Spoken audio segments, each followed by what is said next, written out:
تعمیل کیجیے، آپ مجھے ثابت قدم پائیں گے۔ اچھا، ارسلان نے کہا۔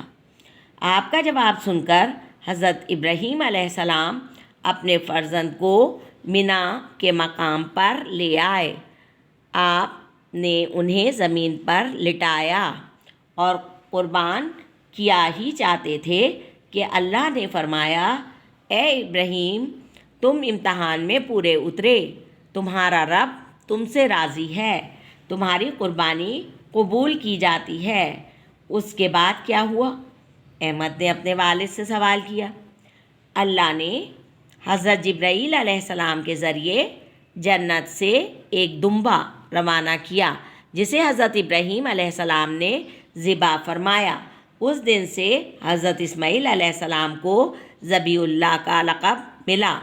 تب سے قربانی کی یہ سنت قائم ہوئی۔ ہر سال اسی سنت ابراہیمی پر عمل کرتے ہوئے مسلمان قربانی کرتے اور خوشی مناتے ہیں۔ شکریہ انکل، کیا اب ہم گھومنے جائیں؟ ضرور جانا، لیکن گھر میں گوشت پکایا جا رہا ہے، وہ ضرور کھا کر جانا، انہوں نے اپنائیت سے کہا اور وہ سب خوش ہو گئے۔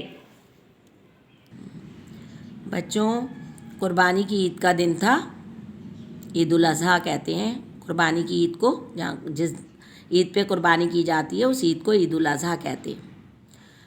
ارسلان بڑی خوشی خوشی اس کی امی نے تیار کر دیا تھا، گھر میں ادھر ادھر گھوم رہا تھا، بے چین تھا کیونکہ ان کے گھر میں، ان کے محلے میں ایک اونٹ آیا تھا اور اسے ذبح ہونا تھا۔ ارسلان اس سے پہلے دمبے کی، گائے کی، بکرے کی قربانی دیکھ چکا تھا، لیکن اس نے کبھی اونٹ کو قربان ہوتے ہوئے نہیں دیکھا تھا، اس لیے اس کو بڑی بے چینی تھی کہ جلدی سے نماز عید ادا کر لی جائے اور اس کے بعد وہ قربانی کو دیکھ سکے، اونٹ کی قربانی ہوتے ہوئے دیکھ سکے۔ بہت اس نے بے چینی ظاہر کری اور اس کے بعد جب نماز عید سے فارغ اس کے ابو، وہ اور اس کا بھائی ہو گیا تو وہ بے چین ہو رہا تھا۔ ابو نے کہا اپنے بھائی کے ساتھ محلے میں چلے جاؤ، میں ابھی آتا ہوں۔ وہ جلدی جلدی جب آیا تو اس کو اپنے دوست احمد اور نوید مل گئے، وہ بھی بے چین تھے، تینوں چلے اونٹ کی قربانی دیکھنے کے لیے۔ احمد کا گھر جو تھا ادھر اوپر سے ان کھڑکی میں سے قربانی بالکل صاف نظر آ رہی تھی، کیونکہ نیچے رش تھا، رش میں انہیں نظر نہیں آتا۔ وہ لوگ احمد کے گھر سے اوپر کھڑکی میں سے اونٹ کو قربان ہوتے ہوئے دیکھتے رہے، اور اس کے بعد جب اونٹ کو قربان ہوتے ہوئے دیکھ لیا تو پھر وہ نیچے اترے۔ اور لیکن احمد کے ابو نے ان سے سوال کیا کہ یہ تو بتاؤ، تم نے قربانی تو دیکھ لی ہے ہوتے ہوئے، اور اب یہ جانتے ہو یہ ہوتی کس لیے، قربانی کیوں کی جاتی ہے؟ اس پہ وہ لوگ چپ ہو گئے۔ تب احمد کے والد نے کہا چلو ڈرائنگ روم میں ان کو لے کر آئے، آرام سے بٹھایا اور پورا کہانی کہ قربانی ہم عید کو کرتے کیوں ہیں، بقرہ عید کو قربانی کیوں کی جاتی ہے، عید الاضحیٰ کو قربانی کیوں کی جاتی ہے، وہ سب بتایا کہ ہمارے پیغمبر حضرت ابراہیم علیہ السلام اللہ تعالیٰ کے محبوب پیغمبر تھے۔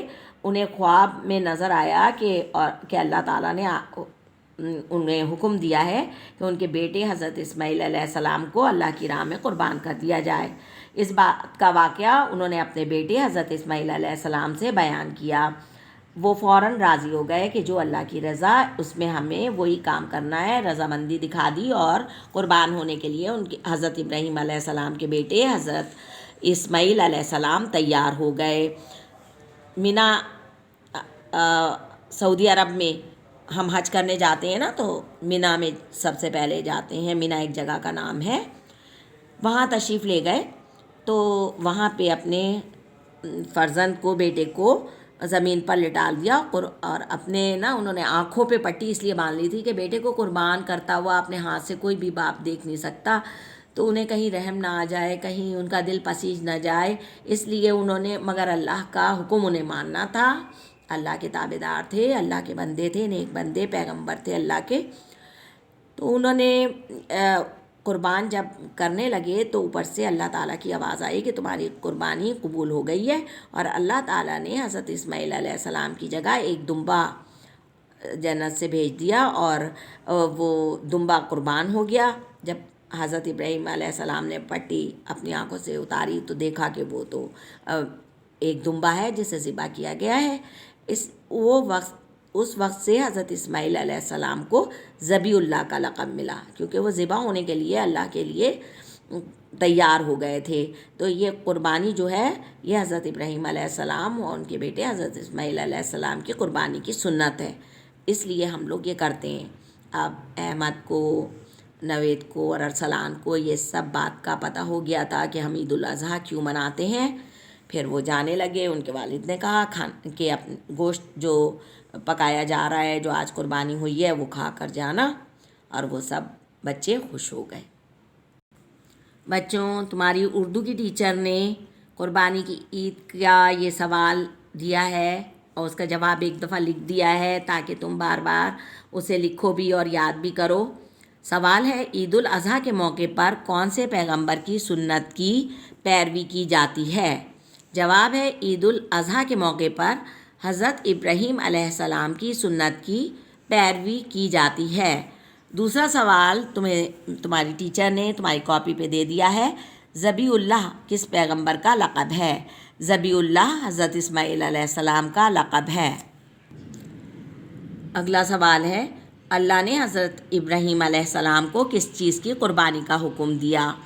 جواب ہے، اللہ نے حضرت ابراہیم علیہ السلام کو خواب کے ذریعے حکم دیا کہ اپنے بیٹے حضرت اسماعیل علیہ السلام کو میری راہ میں قربان کر دو۔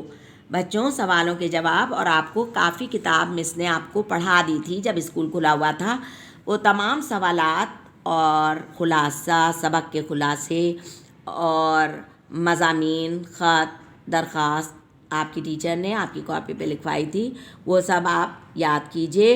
یہ نہیں کہ آرام کرتے رہیں، چھٹیاں ہیں، امتحان کی مسلسل آپ کو تیاری جاری رکھنا ہے۔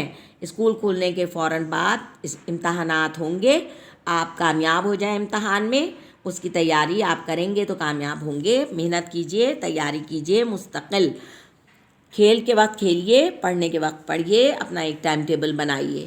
ٹیچر نے آپ کو مذکر بنانے کے لیے دیے ہیں، مؤنث دے دیے، لونڈی، غلام، پوتی، پوتا، شہزادی، شہزادہ، بڑھیا، بوڑھا، دلہن، دولہا۔ بچوں، آپ کی ٹیچر نے آپ کو آپ کی نظم کتاب جو پڑھائی تھی اس کا خلاصہ یاد کرنے کے لیے بھی آپ کو کام دیا ہے۔ آپ کو سوالات کے جوابات، مضامین، خط، درخواست، خلاصے، اسم، ضمیر، صفت کی تعریف، ان کی اقسام، سب آپ کے پاس آپ کی کاپی میں موجود ہے۔ آپ کو پڑھایا اور سمجھایا گیا ہے اور آپ کی کاپی پہ لکھا ہوا سب موجود ہے، وہ سب آپ کو یاد کرنا ہے، امتحان میں آئے گا۔ اسکول کھلتے ہی امتحانات ہوں گے اور امتحان میں کامیابی جب ممکن ہوگی، آپ روزانہ باقاعدگی سے یاد کرتے رہیں، پڑھتے رہیں اور سارا پچھلا جو یاد کرایا گیا ہے وہ سب دہراتے رہیں۔ اس کے ساتھ ساتھ اردو، انگلش، میتھس کے علاوہ آپ کو کافی سائنس کے سوالات، کافی چیپٹر پڑھا دیے گئے تھے سائنس کے، اسلامیات کے بھی، معاشرتی علوم کے بھی، وہ سب آپ یاد کرتے رہیے۔ اس کے سوالات آپ کی کاپیز میں موجود ہیں۔ کاپیز ساری چیک کری ہوئی آپ کو دے دی گئی تھیں، اسکول بند کرنے سے پہلے ہی آپ کے پاس موجود ہیں، وہ سب دہرائیے، پڑھیے، یاد کریے، امتحان کی تیاری جاری رکھیے۔